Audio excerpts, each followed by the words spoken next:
Hello everybody, Sapphire Saber back here today with part 2 of our Pokemon Conquest Let's Play. If you haven't seen part 1, it's in the playlist called Pokemon Conquest. Definitely recommend checking that out. For those of you that are new here, basically what's going on is this is Fire Emblem but with Pokemon. And we have Saf here with an Eevee and Oichi with a Jigglypuff. We defended Aurora, did a couple battles, gained a little bit of strength, and next up, we're going to go see if we can try to conquer Hideyoshi's army and take Ignis, the Fire Kingdom, for ourselves. Let's go ahead and select here and select battle. Let's move Saf and Oichi into there. Oh wow, our strength is 150, his strength is 145, so pretty close, but we do have a slight advantage. If you see those little arrows there next to our Pokemon, those represent energy. So our arrow being up a little bit means that we have slightly good energy, along with his Chimchar. But his Tepig and Bidoof have like a really sharp downward arrow, which means that their energy is very low. So that it just means they're going to be doing a little bit less damage, be able to take a little bit less hits. So obviously it's good for our Pokemon to have high energy where theirs have low energy, just to get whatever advantage we can get. I think they have low energy from losing the battle. If I remember correctly, that does affect energy a little bit. There are item stuff you can use to boost it too, but yes, we are the Warlord of Aurora. This guy's a bit of a creep towards Oichi, but you know what? That just makes the victory against him all the much more sweeter.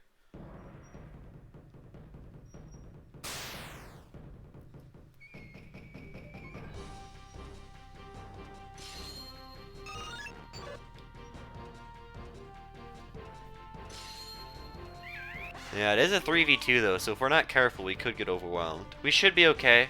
Plus, Oichi has the big heal, but we still, regardless, need to be careful. Yeah, and he's just explaining that similarly to the Wooper being able to walk on water, fire types can walk over the magma, and they can walk through these pillars of fire. Whereas the Eevee and Jigglypuff, it's like a wall to them. They can't walk through it.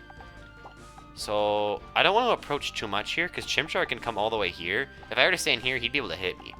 So I think I'm going to just camp back here and try to lure them out here. Because when they eventually attack me, they're probably going to get the first blow. I want to be able to attack them back. I don't want them to be like back in the magma where I can't touch them. See, he can walk across there.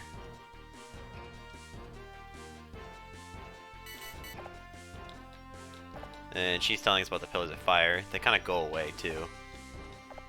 I think it's just like every other turn or so they go away. I don't know. But so Chimchar is definitely going to get a hit off on us. So his range is 1, 2, 3, 4. So we can go 1, 2, 3, 4. So we might be able to get out of his range, but I think the best play here is to go here. No, actually we're just going to stay where we are, I think. We're just going to take whatever hit he tries to throw at us. I don't think he's going to be able to do too much. His Chimchar is his strongest one, but unless he gets a cheeky burn or something, I think we'll be okay. Just don't burn me, we'll be good. Okay, yeah, that didn't do, like, anything. Oh, yeah, and there's also these hot springs we can go to in this map. I think they cure burns, too.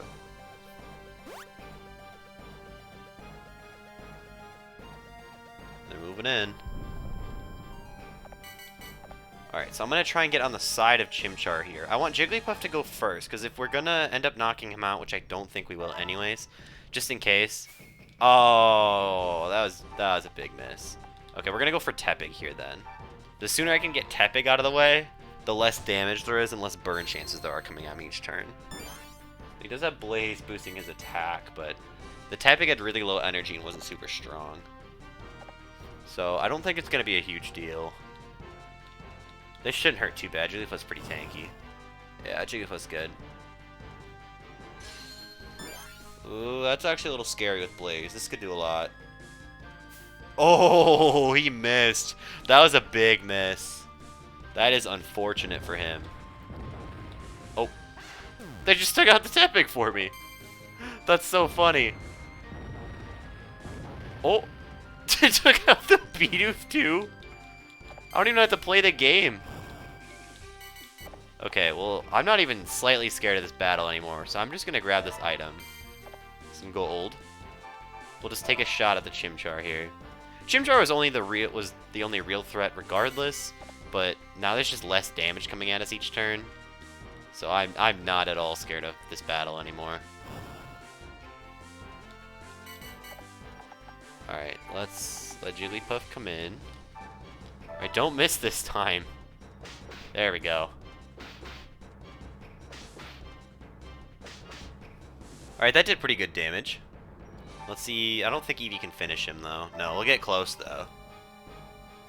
And I think no matter where he goes, I'll be able to reach him. So I should be able to finish him this next turn. Even with Blaze, I don't think he can do anything crazy. Oh, he's got a potion. Huh. Alright, that was a good play. Does he still get Blaze? I don't know, because it just said attack up. I don't know if that just gives him an attack buff, or just raises his attack like it normally does in the games when he gets low. Either way, we should be good. I think, just because it doesn't really matter at this point, we're going to use the Sweet Song. Just heal up my Pokemon. Just in case he gets some really lucky crit while being under Blaze or something. Because this will probably drop him back. Oh, alright, or I'll just miss. I was going to say it'll probably drop him back to Blaze again, but... we should still be fine. We have plenty of HP. And he hasn't got any burns, which is super lucky. Come on, can the Volcano... the Volcano hits Chimchar too. It's only hit his team. That Volcano has only hurt him. Okay, can this finish him off? I kind of want Eevee to get the knockout, because I care more about Eevee getting level up. So, I'm going to send Jigglypuff here. It might be able to knock out if it hits 4 times. Otherwise, I mean, it's not that big of a deal. Yeah, that was a super easy battle. We got so lucky there with the Volcano helping us take out Tepig and Bidoof. We didn't even touch Bidoof. We hit Tepig once and the Volcano finished him off for us. That is the easiest battle ever. And we can't recruit anyone. I don't think you can recruit anyone from that battle anyways, even if you do the proper things. So this guy's after the Legendary, as you can expect. Every other Warlord is. We learned that in the beginning. Legendary Pokemon created this region. Whoever can conquer all 17 kingdoms. It is said that the Legendary Pokemon will show for them. That's kind of the plot, in case you guys don't remember. But, yeah, we took Ignis. We now own 2 kingdoms. Yeah, we don't know how to make allies. This guy's gonna teach us how. We just have to go to, like, a cave or something where there are warriors. We can recruit allies during the actual, like, castle sieges, too. It just... they don't let us during that battle. You have to defeat them in under 4 turns, hit them with a super effective attack to recruit them, and then to recruit warlords, or, like, the junior warlords, anyone with, like, a gold tag on their Pokemon. You'll see what I mean in a second. You have to knock them out using another warlord, still following those conditions, so under 4 turns or the super effective attack. I don't think the game ever tells you that part, about the warlord recruitment thing, but that it's just something that you figure out. But regardless, this guy's gonna show us how to recruit some people. He's just gonna tell us to go to the cave, go meet the warriors. He's not gonna join us, because, I don't know, why would he? So we're gonna go to the cave, we'll send both of them. Looks like there is a warrior with a Darumaka, but you see what I mean about the golden tag? Next to our Pokemon has like a little like golden background, whereas his is a gray. The gold means warlord, whereas the gray is just normal warrior. Not that the normal warriors still aren't useful, but warlords tend to have stronger warrior skills, stuff like that. So we gotta knock this guy out within 3 turns or the super effective hit, but we have no Pokemon to be super effective against him, so we have to do it in 3 turns.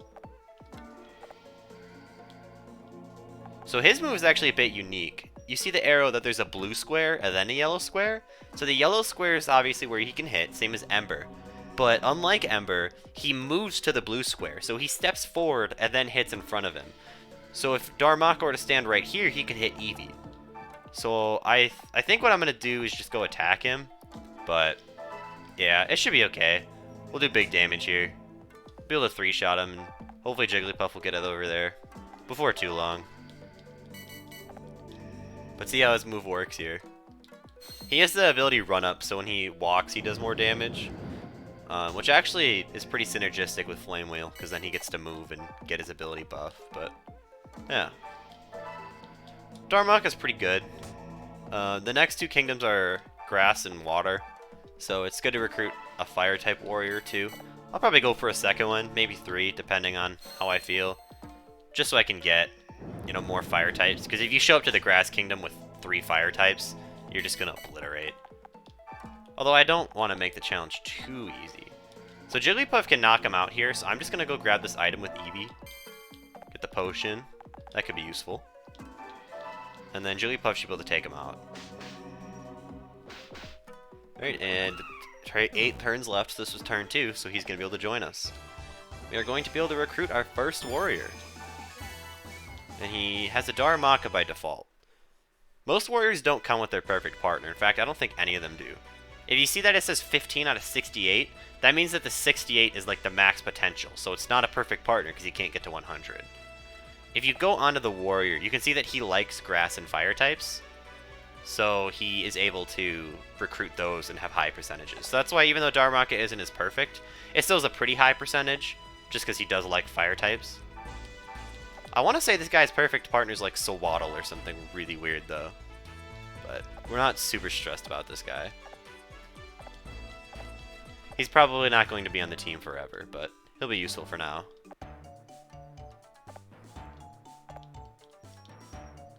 These guys are going to tell us that we got to go capture the grass or water kingdoms. I think it's Greenleaf and Fontaine.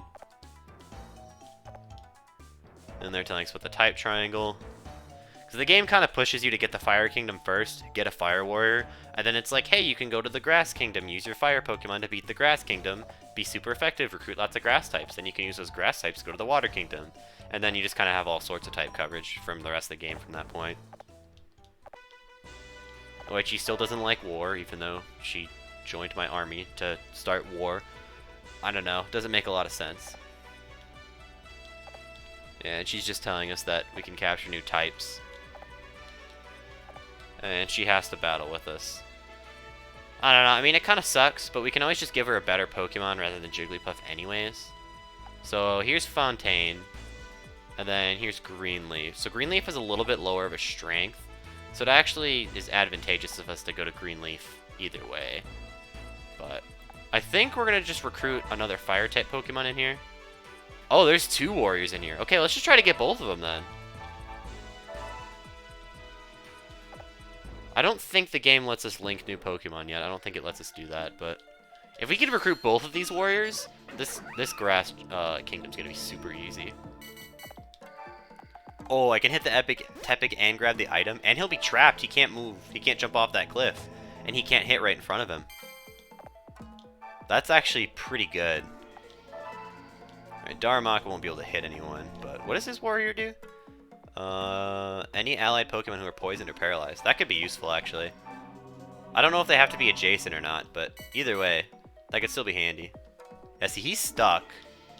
This is just a wild Charmander. So I'm going to try and target down that warrior Charmander first, because I really want him to join. Because I want to recruit more warriors, obviously. So I think... what's the best play? I want to let Tepig down so I can double down on him. So I think for now, I'll let him free, attack the Charmander. Because I have to be able to beat them in 3 turns, right? Unless I could do this. That's just not a lot of damage. I want him to be able to come down so that we can start attacking him with more Pokemon, because I don't think Eevee would have been able to take him down.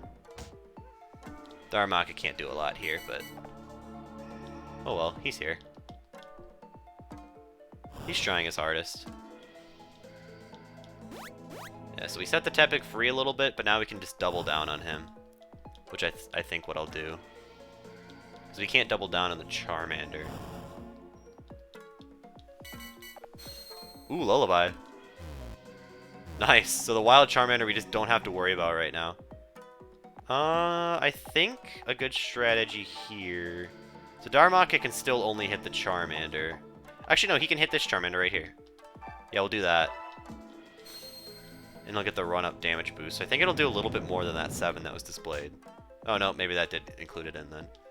Can Eevee finish him off? No. What about Jigglypuff?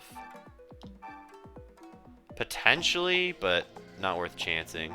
I want Jigglypuff to get that accuracy boost on Tepig here, so I'm going to send Jigglypuff here. This is only turn 2, so if I don't knock them out this turn, I can still knock them out next turn and recruit them. Ooh, that was good. Was that all 5? I wasn't counting, but regardless, I think Eevee can finish Tepig now. Yeah, so we for sure get to recruit Tepig. It'd be cool if we got all 3, but this is still good. Oh, and we get to celebrate. Okay, so I'm gonna go attack the Charmander then. Should be able to almost finish off the Charmander unless we get a crit or something. But Charmander's super low now, which is good for us. And that Charmander's asleep, so we don't even have to worry about him. I think this dude with the Charmander, my first playthrough of this game, I used him the entire game. I used him with his Charmander. Oop, no, don't. Don't in my turn. I want to see if Darumaka can get the knockout, because Darumaka needs some experience. Even though it'd probably be better to go for the Celebrate off the Eevee, we're not on much of a timer on the Wild Charmanders we were at the Warriors, because we can't just recruit them like we do the Warriors for getting 3 turns. So I'm just gonna grab these items, as long as I mean even if he wakes up, this Charmander isn't much of a threat. He didn't even wake up, so yeah, he's not a threat at all. Right, I want Darumaka to keep attacking, just to get him some more experience. Because he's only 15% Link, whereas the other two are at like 20 or something? Yeah, they're at 20. So I'd rather Darumaka get some experience so that, even if I won't keep him forever, it's still useful to have more than 6 good Pokemon and Warriors on your team at one time. Just in case you need coverage for a certain kingdom.